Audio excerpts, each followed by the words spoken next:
वक्त था और सरला जी काफी उदास चेहरा लिए हुए पार्क में बैठी हुई थी। तभी उनकी सहेली सुमन वहाँ पर आती है। क्या हुआ सरला जी, आज मॉर्निंग वॉक करने का इरादा नहीं है क्या? इस तरह चुपचाप क्यों बैठी हैं? आई तो थी ये सोचकर कि पार्क में जाकर थोड़ी देर पहले टहल लूंगी, लेकिन क्या करूं, मन ही नहीं कर रहा। अरे सब ठीक है, तो इतनी परेशान क्यों नजर आ रही है? नहीं नहीं, ऐसी तो कोई बात नहीं है, सब ठीक है। अरे भाई, अब तो आपको खुश नजर आना चाहिए। अभी कुछ महीने पहले तो बेटे की शादी हुई है, घर में नई बहू आई है, आपके चेहरे पर तो रौनक नजर आनी चाहिए। अरे छोड़ो भी, आजकल की बहुओं के बारे में क्या बताऊं आपको। क्यों, क्या हुआ बहन जी, कोई परेशानी है क्या? कुछ किया क्या बहू रानी ने? अरे भाई, अभी तो शादी को 6 महीने हुए। अब आपसे क्या छुपाना, आप तो जानती है मेरे बेटे ने लव मैरिज की है और मुझे ना इन लव मैरिज वाली बहुओं पर बिल्कुल भरोसा नहीं। ना जाने कब मेरे बेटे के कान भर दे। अरे लेकिन सरला जी, आपके बहू बेटा तो आपके साथ ही रहते हैं, फिर आपको इस बात का डर क्यों है? पता नहीं क्यों बहन जी, अभी तो मुझे अपनी बेटी दीपाली की भी शादी करनी है। बस इसी बात को सोचकर परेशान रहती हूँ। ये लव मैरिज वाली बहू पता नहीं कितने दिन परिवार में एडजस्ट कर पाएगी। कल को अगर बेटे को लेकर दूसरी जगह चले गई तो क्या होगा? अरे हाँ, याद आया, दीपाली तो दिल्ली में नौकरी करती है ना?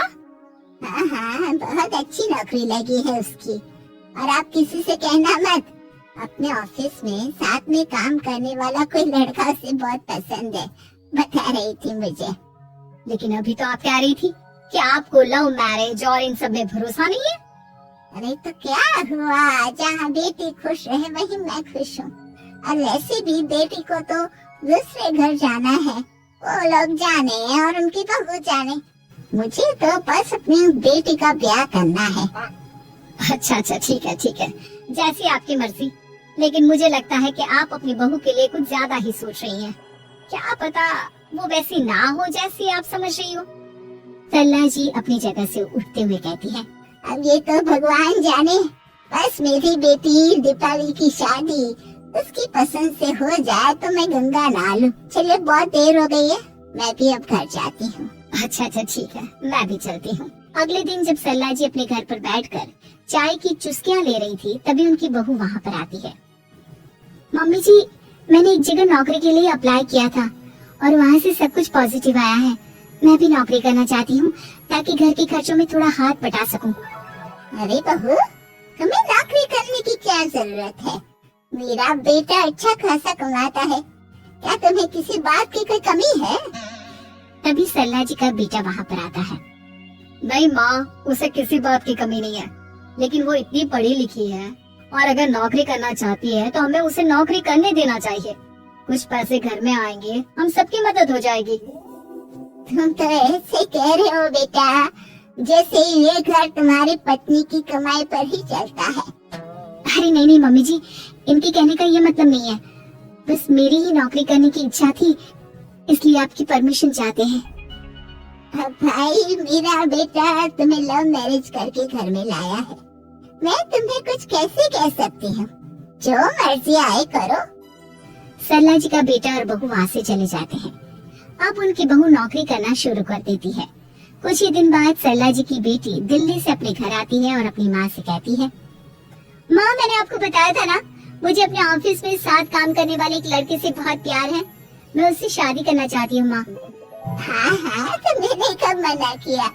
अगर तुम उसे पसंद करती हो तो उसके घर वालों को कहो, हम आपस में बात करके तुम्हारी शादी तय कर देते हैं। अरे लेकिन माँ, एक बहुत बड़ी परेशानी है।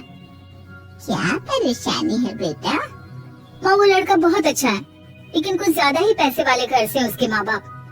उन्हें मेरे और उसके रिश्ते से वैसे तो कोई परेशानी नहीं है, लेकिन वे चाहते हैं कि शादी 5 स्टार होटल में हो। अरे ऐसे कैसे? हम तो मिडिल क्लास लोग हैं, हमारे लिए 5 स्टार होटल में शादी करना कोई आसान काम थोड़ी ना है। लेकिन माँ, मैं क्या करूँ?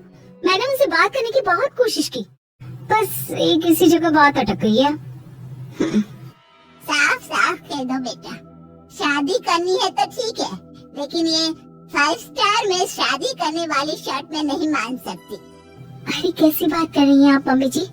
अगर दीपाली को कोई लड़का पसंद है तो हम उनकी शादी के लिए पूरी कोशिश करेंगे, और अगर बात पैसों की है तो कोई परेशानी नहीं है।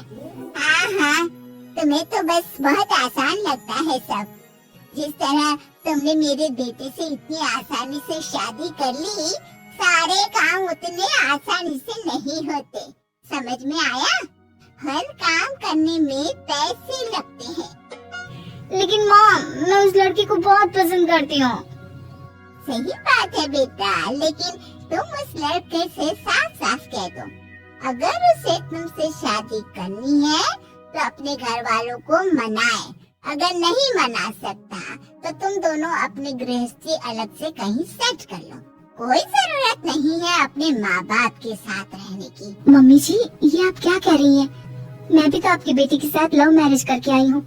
अगर मैंने भी ऐसा ही किया होता तो? लो, अब तो मुझे उल्टा जवाब देने लगी।